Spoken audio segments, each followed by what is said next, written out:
Assalamualaikum warahmatullahi wabarakatuh. Anak-anak Ustadz sekalian, kembali lagi kita belajar yaitu tentang sejarah. Maka sebelum kita memulai pembelajaran ini, mari kita terlebih dahulu membaca doa dengan ucapan Bismillahirrahmanirrahim. Harapan Ustadz dan doa Ustadz semoga anak-anak di sana selalu dalam keadaan sehat dan juga senantiasa dalam perlindungan Allah Subhanahu wa taala. Kembali lagi kita sengaja Ustadz membuat kamera belakang HP ini supaya anak-anak juga bisa belajar tentang menulis Arab Melayu dan juga bisa mendapatkan daripada manfaat penjelasan tentang tema kita hari ini, yaitu tentang keutamaan membaca sholawat untuk Nabi Muhammad SAW.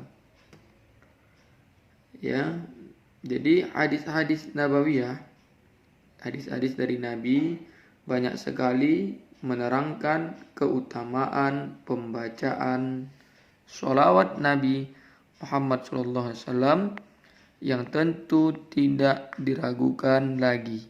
Baik orang yang telah membuktikan manfaat pembacaan sholawat untuk Nabi Muhammad SAW tersebut. Di antara keutamaan tersebut adalah, jadi ada beberapa keutamaan bagi kita di dalam membaca sholawat. Banyak sekali keutamaannya. Bahkan perintah untuk bersolawat ini, anak-anak Ustadz sekalian, bukan hanya diperintahkan untuk kita umat Nabi Muhammad, tetapi Allah Subhanahu wa taala sendiri pun dengan para malaikat, dengan para nabi yang lain itu juga ikut bersolawat kepada Nabi Muhammad SAW. Kata Allah, Innallaha malaikatahu yusholluna 'alan nabi ya ayyuhalladzina amanu shollu 'alaihi wasallimu taslima. Sesungguhnya para malaikat-malaikat yusholluna 'alan nabi dan para nabi-nabi itu ikut bersolawat kepada Nabi Muhammad sallallahu alaihi wasallam. Maka keutamaan bersolawat itu, satu, kita akan mendapatkan rahmat dari Allah Subhanahu wa taala. Jadi membaca sholawat pada Nabi Muhammad SAW merupakan penentu terbukanya rahmat di dunia dan akhirat. Di dunia, orang yang membaca sholawat akan senantiasa dinaungi dan akan mendapat perlindungan khususnya dari Nabi Muhammad SAW.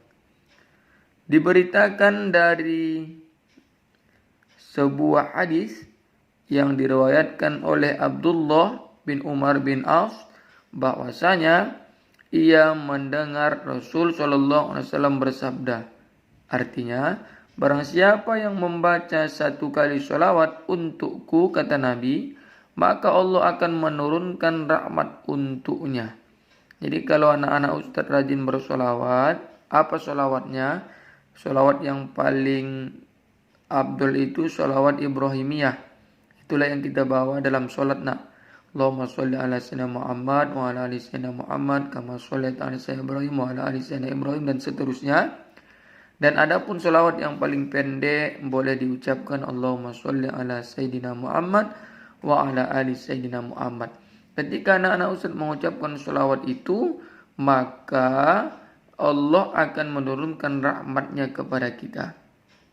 Bukan hanya itu, Nabi juga bersabda, telah datang untukku utusan Tuhanku dan memberitahu siapa yang membaca sholawat untukku dan dari umatku satu kali, maka Allah akan mencatat untuknya 10 kebaikan dan menghapuskan daripadanya 10 dosa.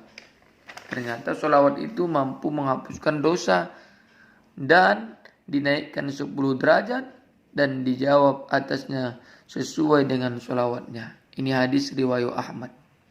Ini manfaat yang pertama. Manfaat yang kedua, penebus dosa dan penyuci diri. Jadi ternyata sholawat itu mampu menebuskan dosa kita kemudian mampu pula mensucikan diri kita. Sebagai manusia biasa, pastilah kita semua, kembali kita lanjut. Setiap manusia, pastilah kita semua tidak terlepas dari dosa, baik yang disengaja atau tidak disengaja, ataupun tidak Semua itu tidak terlepas kita daripada perbuatan dosa. Jadi perbuatan dosa itu pencatatnya adalah malaikat, yaitu malaikat Raqib dan juga malaikat Atid. Ternyata dengan kita banyak bersolawat, insyaallah Allah akan sucikan diri kita dan gugurkan dosa-dosa yang telah kita lakukan. Bahkan Rasulullah SAW bersabda bahwa membaca sholawat bisa menghapuskan dosa dan kesalahan kita. Sebagaimana hadis beliau menjelaskan, ini dia man shalla alaihi wahidan sallallahu alaihi asyr sholawat. Siapa yang bersolawat kepadaku sekali, maka Allah akan membalasnya dengan 10 kali. Maka anak-anak ustadz, jangan malas untuk bersolawat, jangan malas untuk menyanjung Nabi Muhammad SAW dengan sallallahu ala Muhammad sallallahu alaihi wasallam. Yang ketiga, keutamaan salawat itu mendapatkan perlindungan di dunia dan akhirat. Jadi syafaat yang kita harapkan, yang menjadi penolong kita di hari kiamat kita, semua nabi tidak bisa memberi syafaat kecuali Nabi Muhammad SAW.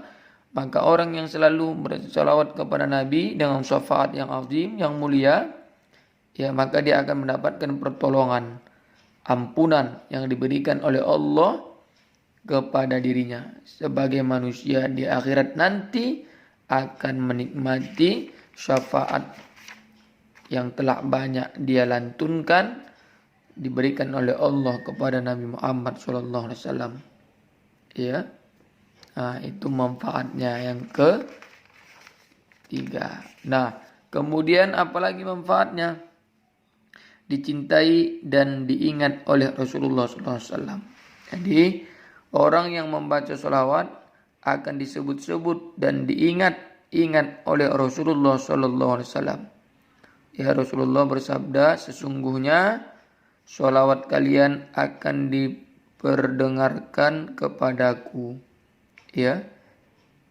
Yang lainnya, sesungguhnya Allah mewakilkan malaikat di kuburku yang menyampaikan kepada aku salam dari umatku. Maka rajin-rajinlah nak bersolawat, rajin-rajinlah memuji Rasulullah SAW. Kemudian orang yang rajin bersolawat mendapatkan pujian yang baik dari Allah Subhanahu wa Ta'ala. Orang yang membaca solawat untuk Nabi Muhammad, dia akan mendapatkan pujian yang baik dari Allah, di antaranya penghuni langit dan bumi. Karena orang yang bersolawat berarti memohonkan kepada Allah agar memuji, menghormati dan memuliakan Rasulullah SAW, maka balasannya untuknya sama dengan yang ia mohonkan, yakni pujian dan kehormatan serta kemuliaan seperti apa yang diperoleh Rasulullah SAW, maka diberikan kepada dirinya. Maka anak-anak ustadz, silakan banyak bersolawat, banyak-banyak memuji Rasulullah SAW, supaya salawat kita itu nanti akan memberikan syafaat kepada kita, menggugurkan dosa-dosa kita, dan kemudian mensucikan diri kita. Demikian yang dapat Ustaz sampaikan. Mudah-mudahan bermanfaat. Assalamualaikum warahmatullahi wabarakatuh.